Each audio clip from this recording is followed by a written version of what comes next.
Hey everybody, Cliff Barron for Remax here with my update for Milton, Georgetown Glen Williams for April 11th to the 17th, 2021. Before I get there, I'm going to go through another kind of thing that I'm thinking about. I'm thinking about bidding wars on houses right now. There's a lot of talk right now about opening up the bidding and making it more transparent. Right now, when you put an offer on a property, you can't divulge anything about that offer. So it's kind of a blind bidding process. So they want to open it up. They're thinking about it. It's a possibility to kind of cool the market. So let me tell you what happens. So if I list a house for say 900,000, and it's underlisted, the market we predict it's going to sell over the asking price because that's the way every single house is selling right now. So the strategy is not to list it for 1.1 and try and bring it down from there, because buyers naturally will start thinking if you're listed for 1.1, you want 1.2 or over the asking price. So you list it for 900. I think that's what I said, 900,000. You hold off the offer date till say Tuesday at 6 p.m. And you put it on the listing that says offers to be registered by 4 p.m. presented at 6 p.m. Tuesday night. So what happens is Tuesday night comes along. Tuesday during the day, offers come in. There's no actual physical offers coming in, usually till later in the day. Most agents will just put in what's called the 801, which basically says my clients have signed an offer. I haven't sent the offer to you yet, but they intend to send it to you later in the day. So as the day goes on, the offers go up 2, 4, 6, 8. I've done somewhere there's 20 offers, believe it or not, and so the offer date is 6 p.m. the deadline. We're asking 900,000 on the house, and at 6 p.m. we have 8 offers in. At 7 p.m. we have 12 offers in, which is after the deadline. Because the deadline doesn't seem to mean anything. And then sure enough, by about 9 o'clock it starts to fizzle out finally, and then you get maybe 1 or 2 last offers in. So what happens is you go through the offers. You're asking 900,000. You get a bunch of offers at say 980, 960. You might actually get one under the asking price, which is crazy. And then you might get, I've seen it before where it's like, there's a few at 1.15, 1.125, and then there's one at 1.2 or 1.1225.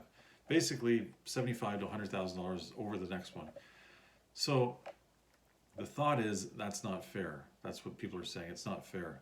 They should know what the other offers are.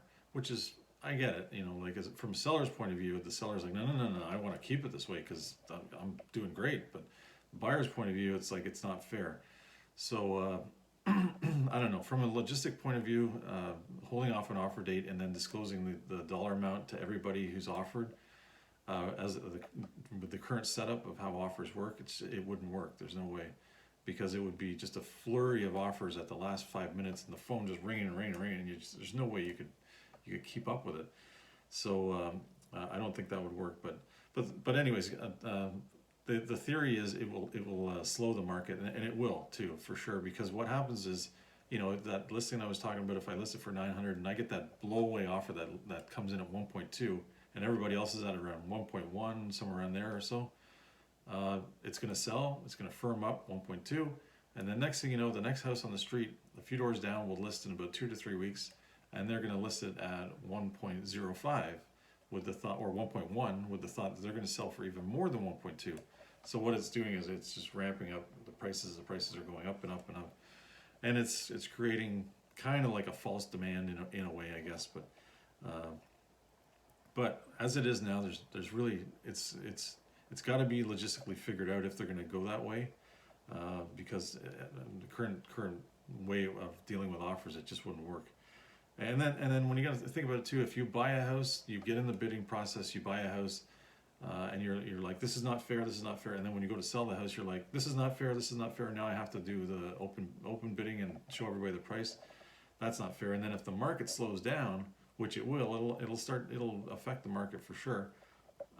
You got to think, right now we can't disclose anything about an offer, so we could have a house on the market for a month and have an offer come in that's just a really low offer. We turn it down, and then let's see, 3 weeks later another offer comes in, and the agent says, have you had any offers yet? And it's like, yep, we got an offer in. Really, what they offer? It's like, well, we can't disclose what they offered, but right now, but I can tell you my clients were interested, but they didn't go for it. So you can kind of hint a little bit here and there, but you can't say anything.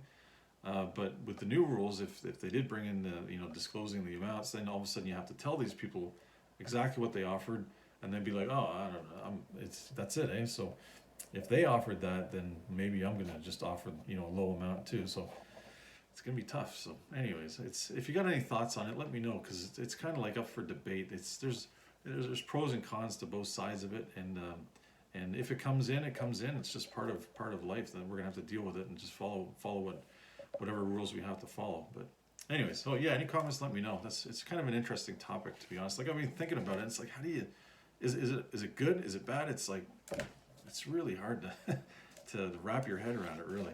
From a buyer's point of view, it sucks, when the offers aren't disclosed. But from a seller's point of view, they love it, because you sell for more.